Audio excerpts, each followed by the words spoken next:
లో చూద్దాం బైబిల్లోంచి ఆదికాండం 15వ అధ్యాయం మొదటి నుంచి. ఇది జరిగిన తర్వాత యెహోవా వాక్కును అబ్రహామునకును దర్శనమందు వచ్చి, అబ్రహామా, భయపడకము, నేను నీకు కేడమును, నీ బహుమానమును అతి అధికమునని చెప్పెను. అందుకు అబ్రహాం, ప్రభువైన యెహోవా నాకు ఏమిచ్చినను, నేను సంతానము లేనివాడైపోతున్నాను. దమస్కు ఎలీయెజరును నా ఇంటి ఆస్తికర్త ఉన్ను కదా. మరియు అబ్రహాము, ఇదిగో నీవు నాకు సంతానం ఇవ్వలేదు కనుక నా పనివారంలో ఒకడు నాకును వారసుడని చెప్పగా, యెహోవా వాక్యము అతని వద్దకు వచ్చి, ఇతడు నీకు వారసుడు కాడు, నీ గర్భవాసం పుట్టబోసిన వాడు నీకు వారసుడని చెప్పెను. మరియు ఆయన వెలుపలికి అతను తీసుకొని వచ్చి, నువ్వు ఆకాశం వైపు తేరు చూసి నక్షత్రమును లెక్కించుటకును నీకు చేతనైతే లెక్కించమని చెప్పి నీ సంతానము అలాగని చెప్పెను. హల్లెలూయా, హల్లెలూయా. ఇక్కడ ఆరంభించబడింది నక్షత్రం. ఇక్కడ ఆరంభమైంది బైబిల్లో. ఇంకా ఎందుకు ఇది ఆరంభమైందంటే, దేవుని యొక్క ప్రణాళికలు మనిషి ఎలా చాలా అద్భుతంగా ఉంటుంది. కానీ ఎవరినైతే పిలుచుకుంటాడో దేవుడు, ఎవరినైతే వెనుక్కుంటాడో అది వాళ్ళ ద్వారానే జరిగిద్ది. అది వాళ్ళ మాట విన్నా వినకపోయినా వాళ్ళు వినేంత వరకు దేవుడు వేచి ఉంటాడు. ఇంకా అబ్రహాముకి ఎప్పుడో జరగాల్సింది తన సంతానం విషయంలో. కానీ ఇక్కడ అబ్రహాము నమ్ముతున్నాడు, కానీ తన భార్య మాత్రము అపనమ్మకంలో ఉండిపోయింది. ఎందుకంటే నాకు స్త్రీ ధర్మం ఆగిపోయింది, నేను పిల్లల్ని ఎలా కనగలను, నా భర్తగా నీ వృద్ధాపములో ఉన్నాడు, ఇది వీలు పడదు అనేది మాత్రం తన హృదయంలో బాగా బలంగా ఉండిపోయింది. కానీ దేవుడైతే తన పిలుచుకున్న అబ్రహాముడల పలికిన మాటలు వాళ్ళు విన్నా వినకపోయినా వాళ్ళు వినేంత వరకు వేచి ఉండి దేవుడు తన ఇచ్చిన మాటని జరిగిస్తున్న మాట ఇక్కడ మనకి నిర్ధారణ దొరుకుతుంది బైబిల్లో. మరి ఆ ప్రకారంగానే మరి ఏమంటున్నాడు అబ్రహాం, నా పనివారిలో ఒకరిని ఎలీయెజరుని తీసుకొని నాకు వారసుగా తీసుకుంటాను ఇంటికి అని చెప్పంటే, కాదు, నీ పనివారిలో ఎడది వాడు నీకు వారసుడు కాడు, నీ గర్భవాసం పుట్టబోడు వాడు మాత్రమే నీకు వారసుడు అని చెప్పని దేవుడు చెప్పడం జరిగింది. చాలా ఎవరినిచ్చాడు. ఇంకా ఎవరినిస్తున్నప్పుడు ఏం చెప్పాడు ఇంకా అబ్రాహాంకి, దా బయటికి రా. గుడారం నుంచి బయటికి తీసుకొచ్చి అబ్రాహాంని, నీకు చేతనైతే ఆకాశం నక్షత్రములు లెక్కించము, ఆకాశం నక్షత్రముల వల్లే నీ సంతానము విస్తరిస్తారని అక్కడ దేవుడు మాట ఇచ్చినాడు అబ్రహాముకి. ఆలోచించేయండి, చాలా అద్భుతమైన యొక్క ఆలోచన. మనం ఎన్నోసార్లు ఈ యొక్క వాక్యాలను చదువుకుంటూ వస్తున్నాం. అందుకే బావి తొగెక్కుంది ఏమవుతుందంటే జల ఓటలు వస్తూనే ఉంటాయి. ఇక లేదా తోడెక్కుంది నీళ్ళు ఎంత మాత్రం తక్కువగా కావు. ఆ ఊరు మొత్తం పోషిస్తుంది, పక్క ఊర్లు కానీ పోషిస్తుంది. అలాగనే ఏమవుతుందంటే దేవుని యొక్క ప్రణాళికలు మనం తెలుసుకునే కొంది ఆయన యొక్క ఆలోచనలు మనకి ఇంకా బట్టబయలుగా తెలియపరుస్తూ ఉంటాడు అన్నమాట. ఇంకా ఇక్కడ నువ్వు గమనించాల్సిన విషయం ఇది.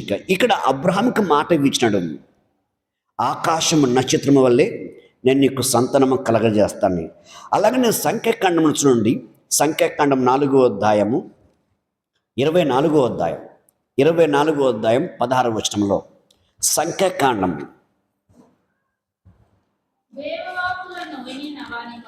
దైవ యొక్క వాక్కులు విన్న వార్త, మహోన్నతునికి విద్య వెలిగిన ఒక వార్త. అతడు పరవశుడై కన్నులు తెరిచిన వాడై ఆ, సర్వశక్తుని దర్శనం పొందెను. సర్వశక్తుని యొక్క దర్శనం పొందను. ఆయనను చూస్తున్నాను గాని ఆయన చూస్తున్నాను కానీ ప్రస్తుతముననున్నట్లు కాదు. ప్రస్తుతం ఉన్నట్టు కాదు. ఆయనను చూస్తున్నాను గాని ఆయన చూస్తున్నాను కానీ సమీపముననున్నట్లు కాదు. సమీపం ఉన్నట్టు కాదు. నక్షత్రము నక్షత్రము యాకోబులో ఉదయించి యాకోబులో ఉదయించును. రాజదండము రాజదండమును ఇశ్రాయేలులో నుండి ఇశ్రాయేలు నుండి లేచెను. అది మోయాబు ప్రాంతములను ఆ, కొట్టును. ఆ, కలహవీరులనందరినీ ఆ, నాశనము చేయును. ఆ, ఏదోమును సేయరును ఇశ్రాయేలుకు ఆ, శత్రువులు. ఆ, వారు స్వాధీనపరచబడుదురు. ఆ, ఇశ్రాయేలు పరాక్రమమందును ఆ, యాకోబు సంతానమున ఆ, ఏలిక పుట్టును. ఆ. అతడు పట్టణంలోని శేషమును నశింపచేయును. హల్లెలూయా. చాలు ఇక్కడ అబ్రహాంతో చెప్పిన యొక్క మాట ఇక్కడ యాకోబులో మళ్ళీ నెరవేర్చబడుతుంది. ఇక్కడ యాకోబులో ఈడది ఏ రీతిగా ఈడది మాట, కానీ ఇశ్రాయిలు ఐగుప్తు దేశానికి మోషే తీసుకొస్తున్నప్పుడు అన్ని జనాంగం యొక్క దేశంలో ఇక్కడ బిలామను ఉన్నమాట. ఇక్కడ బాలక్ అనే యొక్క వ్యక్తి, ఈ యొక్క మోబిల్కి సంబంధించిన యొక్క వ్యక్తి ఇశ్రాయిల్ని ఎదుర్కోవడానికి ప్రయత్నం చేస్తూ ఉంటాడు. ఇంకా ఎందుకంటే ఇశ్రాయిల్ నా దేశంలోకి వస్తే నా దేశం మొత్తం వాళ్ళు స్వాధీనం చేసుకుంటారు, వాళ్ళతో గెలవడం నా వల్ల కాదు, ఇది దైవ కార్యం పెట్టే ఏంటిది మనం గెలడానికి లేదు, కానీ మామూలుగా మానవత వీలు పడదని చెప్పి దేవుడు సేవకుడుగా పిలువబడుతున్న బిలామాన్ని ఆదరణ చేసుకొని ఈ యొక్క బాలాకు అనే రాజు ఏం చేసి అంటే ఇశ్రాయిల్ని చెప్పించమని బాలాకు బిలాముని చెబుతుంటాడు అన్నమాట. ఎన్ని ప్రయత్నాలు చెప్పినా, ఎన్ని ప్రయత్నాలుగా ఏంటిది బాలాకు బిలామని చెప్పించినా, కానీ దేవుడైతే ప్రవచనము ద్వారా బిలామన ద్వారా ఈ బాలాకు ఉత్తరం ఇస్తున్నాడు. ఇంకా యాకోబులో ఏంటిది ఉదయించను నక్షత్రము అని. ఇంకా అదే కాదు, ఇక్కడ ఏమేమి రాబడిందంటే ఈ యొక్క ఇశ్రాయేలు ఎదుర్కోవడానికి వాళ్ళు ఎటువంటి పాపము నాకు కనబడలేదు, వాళ్ళు ఎటువంటి వంకరతనం నాకు కనబడలేదు, వాళ్ళు ఎటువంటి యొక్క మంత్రము లేదు. హల్లెలూయా. ఇక్కడ బిలామను ఈ బాలాకు ఏంటిది అడిగిన దాన్ని ఇశ్రాయేలు చెప్పించుదామని ప్రయత్నం చేస్తుంటే దేవుడు తనకి దర్శనం ఇచ్చి, సర్వుని యొక్క దర్శనం ఇచ్చి ఆ యొక్క ఇశ్రాయేలు గురించి ప్రత్యక్షత ఏంటిది ఈ బాలాకు తెలిపినాడు దేవుడు ఈ యొక్క బిలామన ద్వారా. చూడు ఎంత గొప్ప అద్భుతం ఇది. అందుకే మనం చాలాసార్లు మనం అనుకుంటాం మనం పాపులమని, కానీ ఒక్కసారి యేసుక్రీస్తు యొక్క రక్తములో కడగబడిన తర్వాత, ఆయన బిడ్డలుగా మనం చేర్చబడిన తర్వాత, ఆయన మనం తండ్రిగా అంగీకరించిన తర్వాత, ఆయనకి ఇష్టం కాంతి మనం విడిచిపెట్టేసి ఆయన మార్గం నడుస్తున్నప్పుడు మనల్ని జయించటం ఎవడి వల్ల కాదు, ఇంకా మనతో యుద్ధం చేయటం ఎవరి వల్ల కాదు.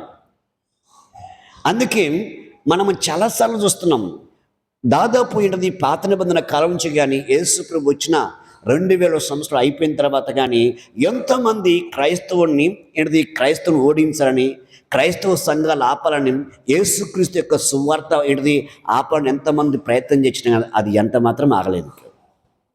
అది విస్తారంగా విస్తరిస్తుంది. ఆ రోజుల్లో గనంతే ఐగుప్తు దేశం నుంచి ఇశ్రాయేల్ని తీసుకొస్తుంటే ఐగుప్తు దేశం యొక్క శత్రువులను తమ దాసులకు తీసుకొని ప్రయత్నం చేశారు. తిరిగి బయటకు వచ్చిన రసంలో బయటకు వచ్చిన తర్వాత కాననీలు కానీ, రకరకాల మోయిబులు కానీ, అమనీలు కానీ వీళ్ళంతా ఎంతగానో ఇశ్రాయేల్ని అంతం చేయాలని ప్రయత్నం చేశారు. ఎవరి తరము కానీ కాలేదు. హల్లెలూయా. ఎందుకు ఈ మాట చెబుతున్నంటే ఇశ్రాయేల్లోంచి సృష్టిని పరిపాలించే రాజు బయటికి వస్తున్నాడు. ఇక ఆయన ఏ రీతిగా అబ్రహాంతో చెప్పిన యొక్క వాగ్దానమే తిరిగి ఇక్కడ యాకోబులో ఉదయించును నక్షత్రమని రాయబడింది. ఆయనలోంచే పరిపాలన చేసే ఒక నాయకుడు వస్త్రని ఇక్కడ బిలామన ద్వారా పలికించిన యొక్క మాటలు మనం కొత్త నిబంధనలు మనం చూడొచ్చు. ఇంకా అలాగే మనం చూసుకుంటే బైబిల్లో యెషయా 14వ అధ్యాయము 12వ వచనంలో, యెషయా 14వ అధ్యాయం 12వ వచనం కాంచి 15వ వచనం వరకు,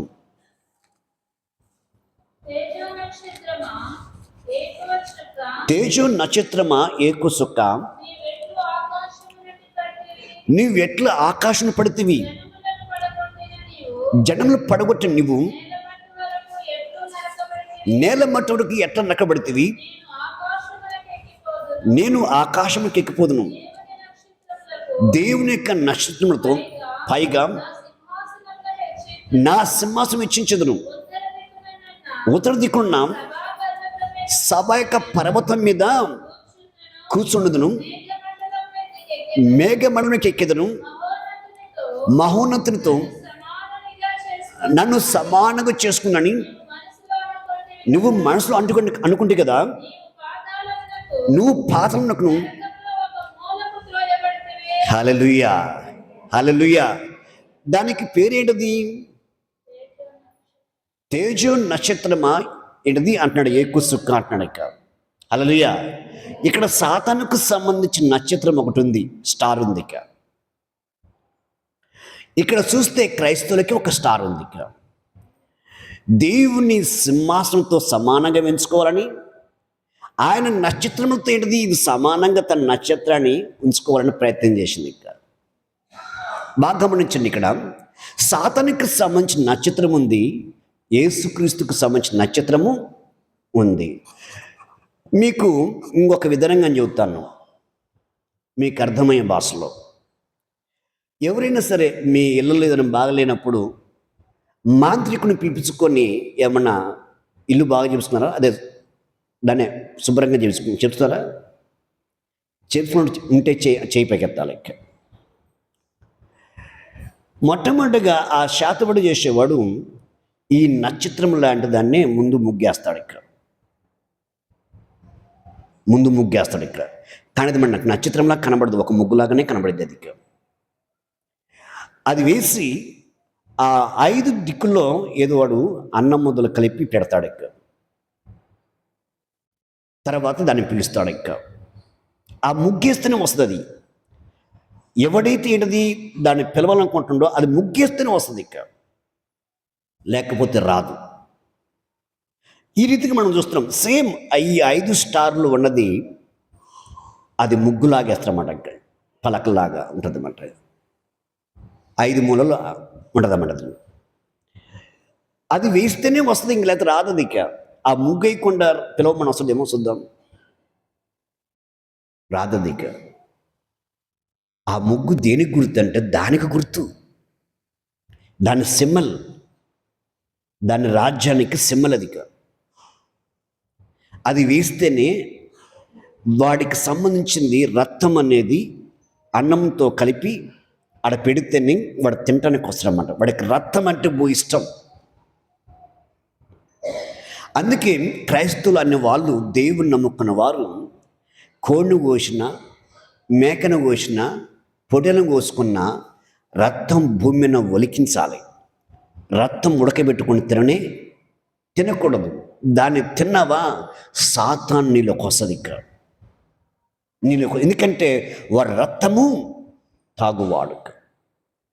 వాడు మనిషిని ఇష్టపడడు, జంతువుని ఇష్టపడడు, వాడు రక్తాన్ని ఇష్టపడతాడు. నువ్వు రక్తం ఏంటిది నువ్వు ఒలికిస్తే తప్ప వాడు నీలోకి ప్రవేశం చేయడు. నువ్వు ఒలికించకుండా అది ఉడకబెట్టుకోను ఏదో కాల్చుకొని తిన్నావు అనుకో, ఈ మాంత్రికుడికి ఈ అపవాదికి నీకు ఎటువంటి సంబంధం లేదనుకోవద్దు, సంబంధం ఉంది. దానికి గుర్తదే. కాబట్టి ఇది సాతానికి సంబంధించిన నక్షత్రం. మనం చదువుకున్నాం కదా, ఏం చదువుకున్నాం? మరొకసారి చదువుకున్నాం మాట.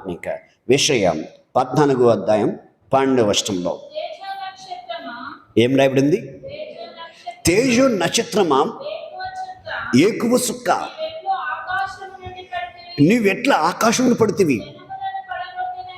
జనములు పడగొట్టి నువ్వు నేల మట్ట వరకును ఎట్లా నరకబడుతుంది. నేను ఆకాశంలోకి ఎక్కిపోదును. దేవుని యొక్క నక్షత్రములకు పైగా నా సింహాసనమును వెచ్చించదును. ఉత్తర దిక్కున్న సభ పర్వతం మీద కూర్చుండదును. మేఘ మండలానికి ఎక్కెదను. మహోన్నతులతో నన్ను సమానంగా చేసుకున్నాని నువ్వు మనసులో అనుకుంటావు కదా. నువ్వు పాతాళమునకు నరకంలో ఒక మూలకును తోయబడితివే. తోయబడితివే. చూచువారు నిన్ను చూసువారు నిదానించి చూచువారు నిన్ను నిన్ను నిదానికి చూసు ఇట్లు తలపోయిదరు. ఇట్లా తలపోయిదురు. భూమిని కనిపించజేసి రాజ్యము వణికించు వాడు ఇతడేనా. లోకమును అడవిగా చేసి దాని పట్టణం పాడు చేసిన ఇతడేనా. ఆ, ఆ. హల్లెలూయా. ఎవరైతే దేవుని యొక్క ఆలోచన కలిగి దేవుని యొక్క ప్రణాళిక ఏదైతే ఉందో ఆయన సన్నిధికి పోనీయకుండా ఆపువాడు ఇతడే అంటగా. ఆయన సన్నిధికి, ఎవరి సన్నిధికి? దేవాతి దేవుని యొక్క సన్నిధికి. భూమిని ఆకాశాన్ని సృజించిన ఆ సృష్టికర్త ఏంటది సన్నిధికి రానివ్వకుండా ఆపువాడు ఈడే అంటగా. దేవుని మొక్కనివ్వకుండా, దేవుని ఆరాధించనివ్వకుండా, దేవునిగా గణపరచనివ్వకుండా క్రైస్తవుల్ని ఎంతగానో మోసగిస్తూ ఉంది. బైబిల్కి వ్యతిరేకమైన మాటలు, బైబిల్కి వ్యతిరేకమైన పనులు, బైబిల్కి వ్యతిరేకమైన ఏంటది భక్తి ఆరాధనలు చేస్తూ ఉన్నారు. వాక్యానికి ఏది చూసినా కనబడదు ఆరాధన. హల్లెలూయా.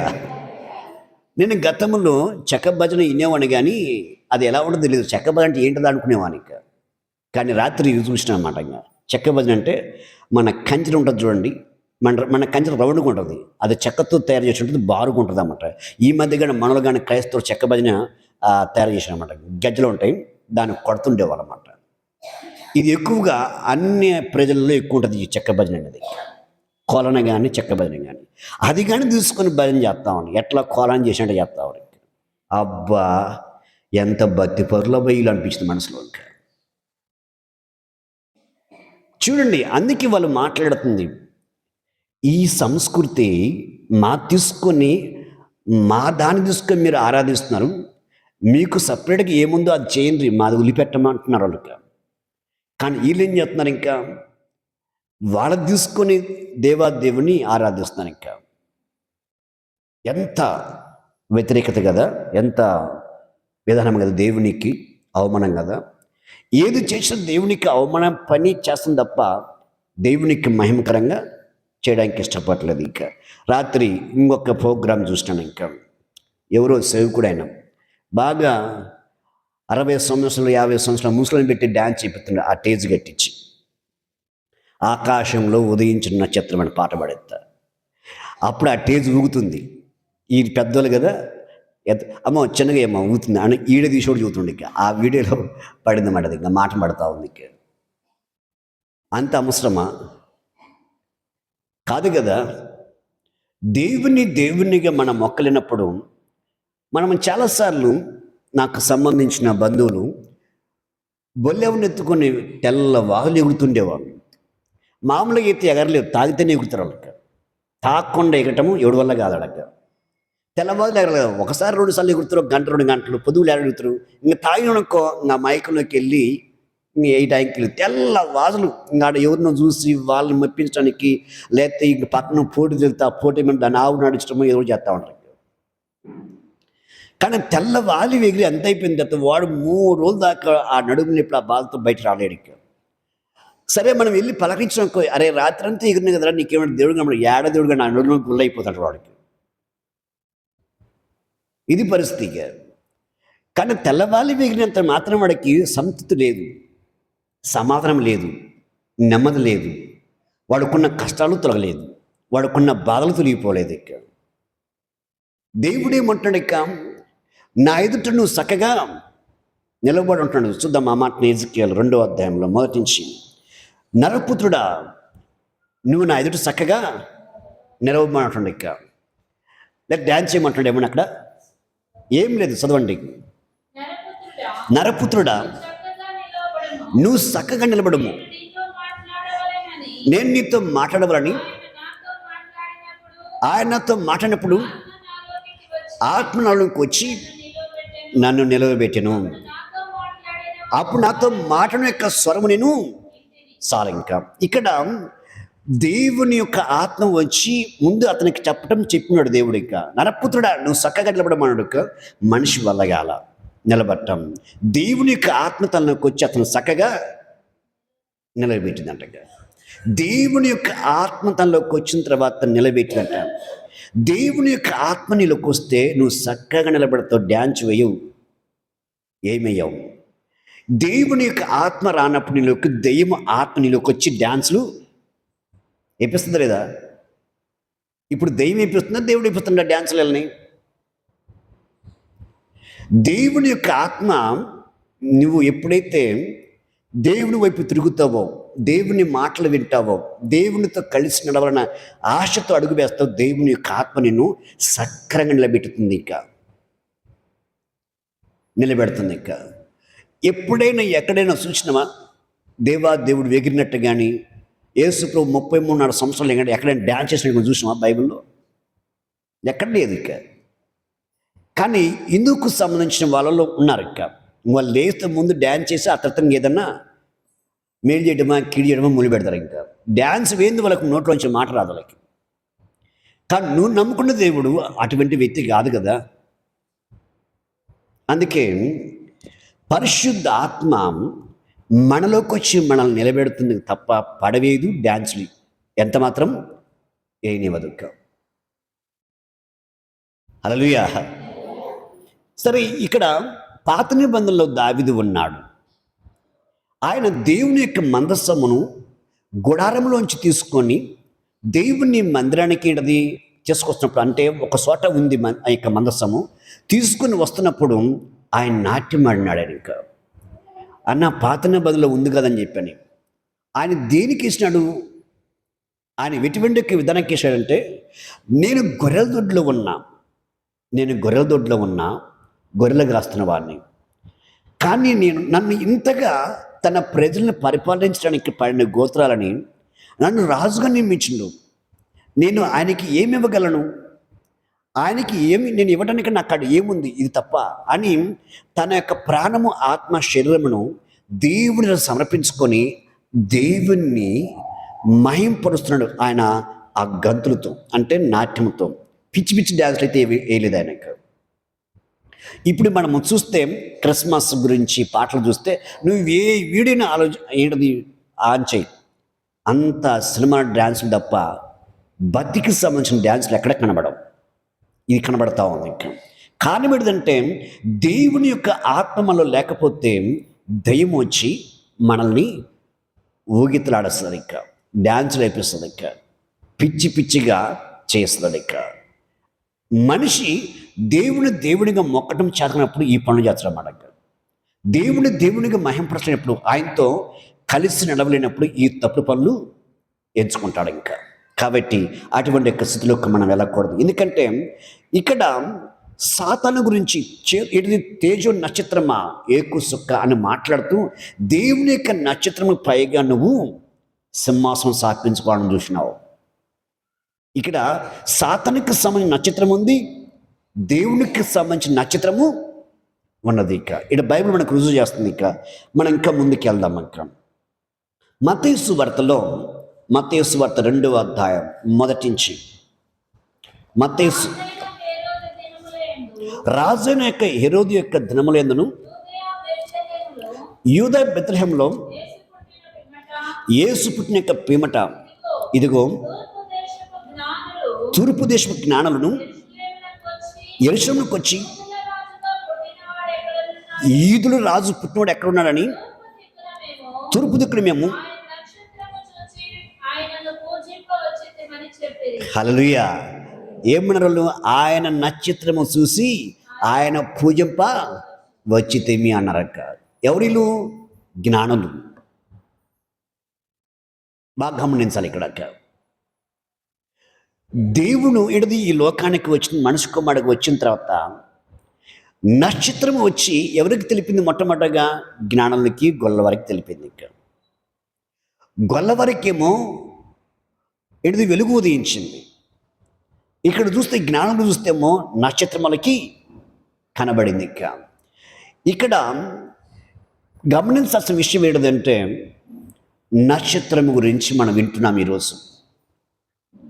నక్షత్రం గురించి హల్లెలూయా, హల్లెలూయా. ఈ నక్షత్రం గురించి హేరోదు రాజుకి భయం పుట్టుకుంటుంది అన్నమాట అక్క. ఈ జ్ఞానులు వెళ్ళి మేము ఆయన నక్షత్రము చూసి ఆయన పూజించడానికి వచ్చినాం, ఆయన ఎక్కడ పుట్టినాడు అని వీళ్ళు వెళ్ళి ఆ రాజుని అడిగితే రాజు అక్కడ తన దగ్గర ఉన్న వారిని కొంతమందిని పిలిపించామన్నమాట. చదువు మా కింది మాటలు. హేరోదు రాజును ఈ సంగతి విన్నప్పుడు అతడును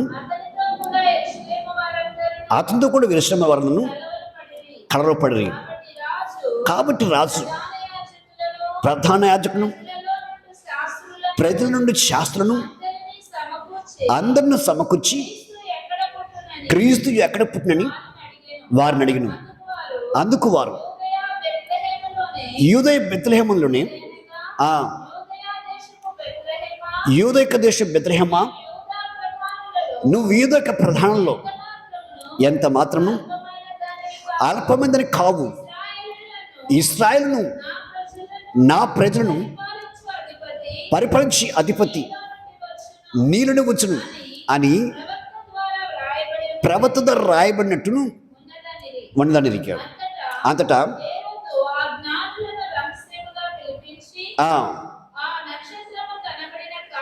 ఆ నక్షత్రము కనబడిన కాలంను వారి చేత పరిష్కారం తెలుసుకొని మీరు వెళ్ళి ఆ శిశువు యొక్క విషయమై జాగ్రత్తగా విచారణ తెలుసుకొని నేను వచ్చి ఆయన పూజించటం నాకు వర్తమానం తినని చెప్పి వారిని బెత్లెహేముకి పంపించడానికి. అక్కడ ఏంటిది, ఈ జ్ఞానులు వచ్చి అడిగిన తర్వాత అక్కడ ప్రజల్లో కానీ ఆ ప్రజలున్న శాస్త్రం పిలిపించి వారు ఏంటిది పలికిన మాట ఏంటిది, ప్రవక్త పలికిన యొక్క మాట బెత్లెహేములో ఆయన ఉన్నాడని చెప్పని ఆ శాస్త్రం చెప్పిన యొక్క మాట ప్రకారంగా ఈ యొక్క జ్ఞానులు వెళ్ళారు. ఇక రాజు కానీ అర్థమైపోయింది, ఇక మీరు వెళ్ళి ఆయన పూజించి నాకు వర్తమానం తేండి, నేను వెళ్ళి పూజిస్తా అన్నాడు. ఇక హల్లెలూయా, హల్లెలూయా. చూడండి, ఇక్కడ నక్షత్రం గురించి మనం వింటున్నాం.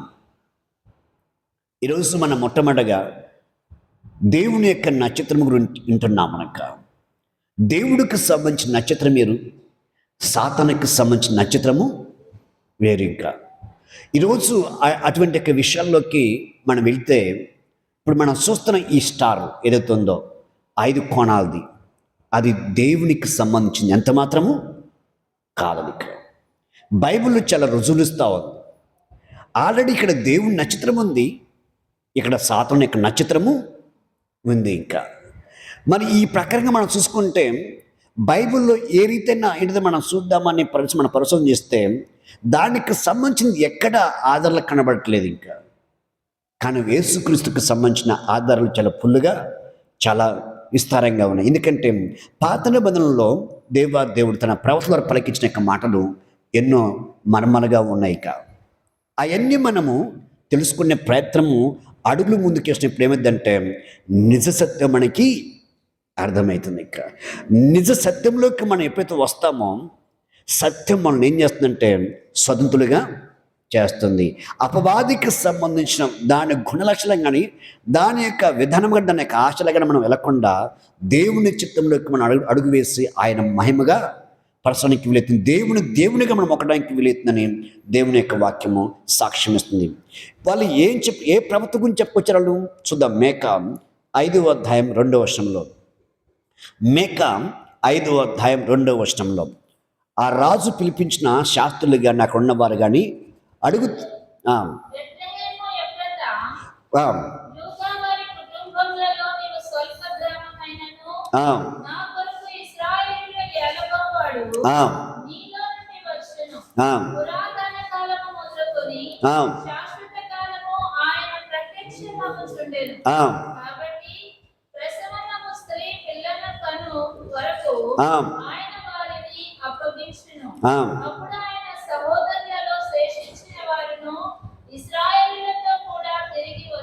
హల్లెలూయా.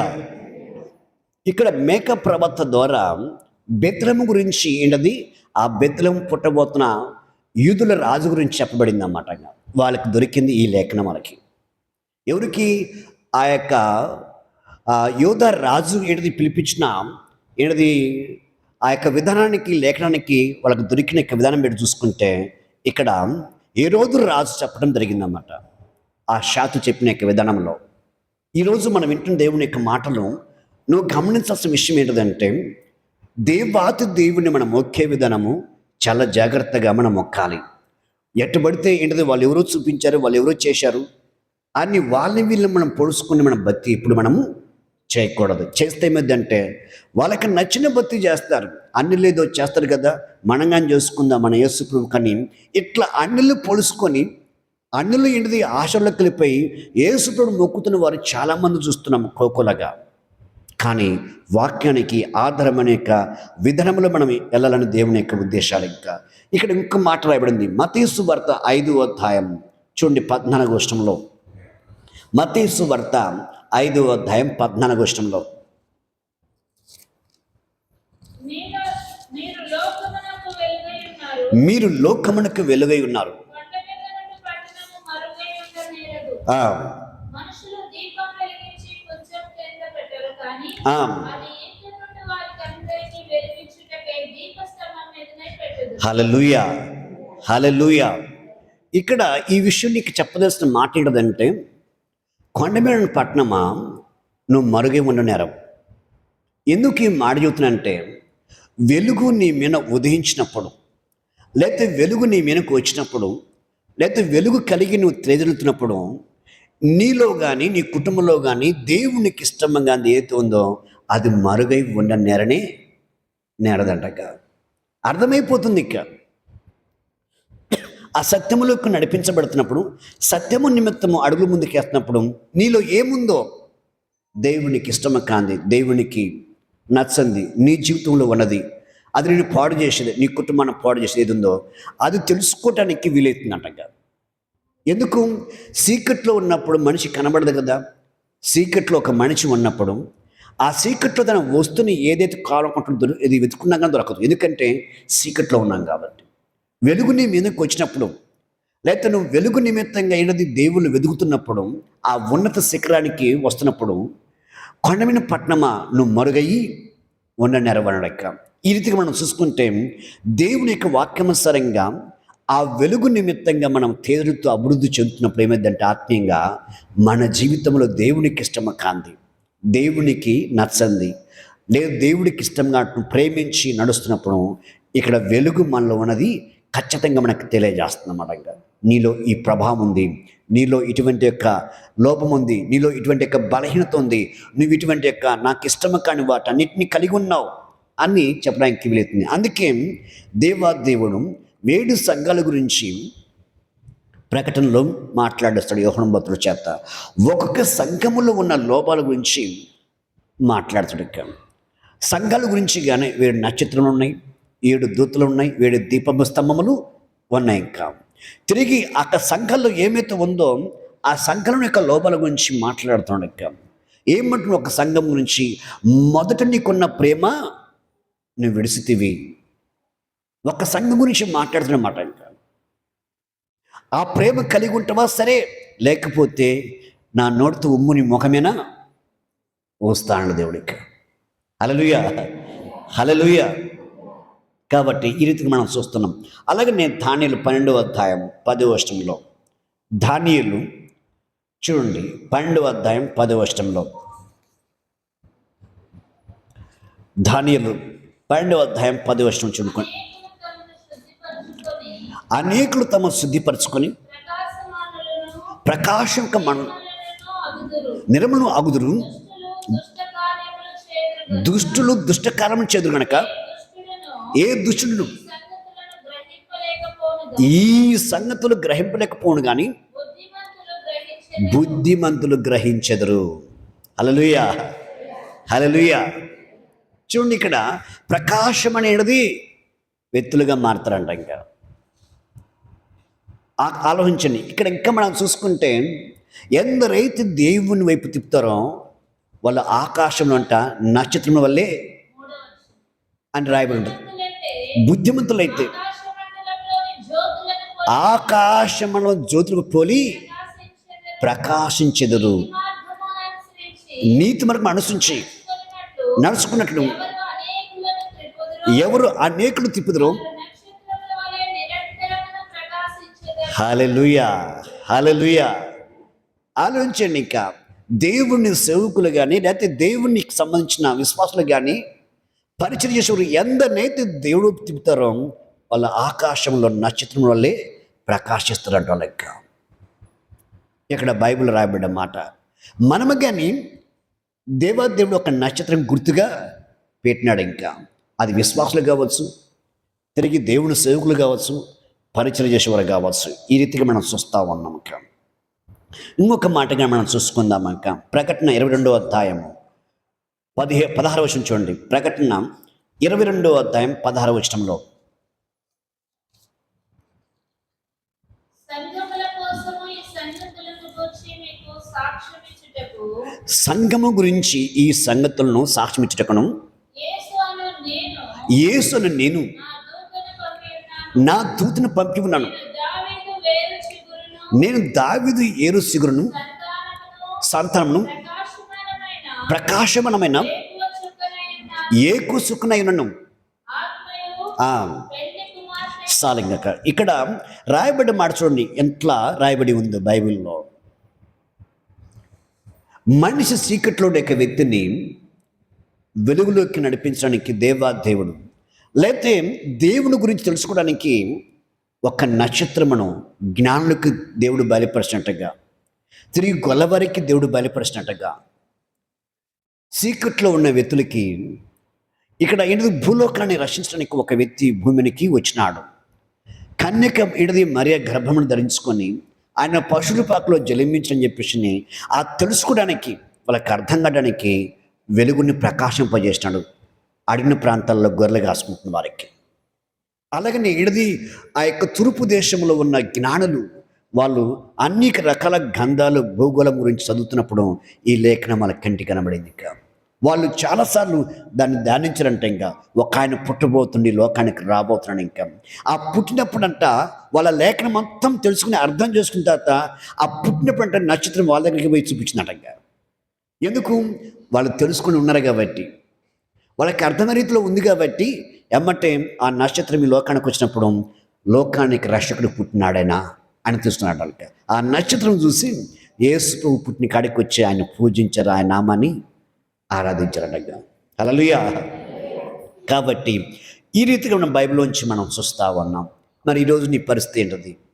అందుకే ఎప్పుడైనా సరే నీ ఇంటికి స్టార్ పెట్టుకోవాలన్నా, లేకపోతే నీ ఏంటది బయట ఒక స్టార్ పెట్టాలన్నా, కానీ 5కి సంబంధించిన నక్షత్రాలు ఎంత మాత్రము 5 కోణాలకు సంబంధించి పెట్టకూడదు. బాగా గమనించాలి. 6 కోణాలు కానీ 8 కోణాలు కానీ లేకపోతే 12 కోణాలు కానీ. ఈ 12 కోణాలు దేనికి సాదృశ్యం అంటే యాకోబు కుమారులకు సాదృశ్యం. అది యాకోబు కుమారులకి సాదృశ్యం మనం బైబిల్ చూస్తున్నాం. అక్క అలానే ఈ 8 కోణాల యొక్క సాదృశ్యం ఏంటంటే తిరిగి దేవుడు పిలుచుకుని కాంచి ఎంతమంది అయితే ఉన్నారో ఆ ప్రవక్తల గురించి, ఆ వంశందారుల గురించి సూచనది. ఇక తిరిగి ఈ యొక్క 6 కోణాలు దేని గురించి అంటే యేసు ప్రభు ఈ లోకానికి వచ్చాడని, ఆయన ఉదయించని దానికి సాదృశ్యం అన్న. ఈ రీతిగా బైబిల్ చాలా చక్కగా అనుసరిస్తూ ఉంది. అందుకే చాలా జాగ్రత్త. ఒకవేళ మీ ఇంటి మీద నక్షత్రం పెడితే 5 కోణాల నక్షత్రం పెట్టుకోవద్దు. 6 కోణాలు 100కి 100% దొరికింది. 8 కోణాలు దొరికింది, 12 కోణాలు దొరికింది. ఇది ఎందుకు ఇలా అని చెప్పని నేను పరిశోధన చేసినప్పుడు ఇస్రాయేల్ యొక్క దేశము జెండా ఏంటిదా అని పరిశోధన చేసిన. ఎందుకంటే ఇది నక్షత్రం చాలా ప్రాముఖ్యమైనది ఇస్రాయేల్కి. చూస్తే ఆ నక్షత్రం ఏంటిది మన భారతదేశానికి ఎట్లా 3 రంగుల జెండానో అలాగే ఇస్రాయేల్ దేశానికి జెండా 6 కోణాల నక్షత్రము వాళ్ళ జెండా మీద ఉందన్నమాట.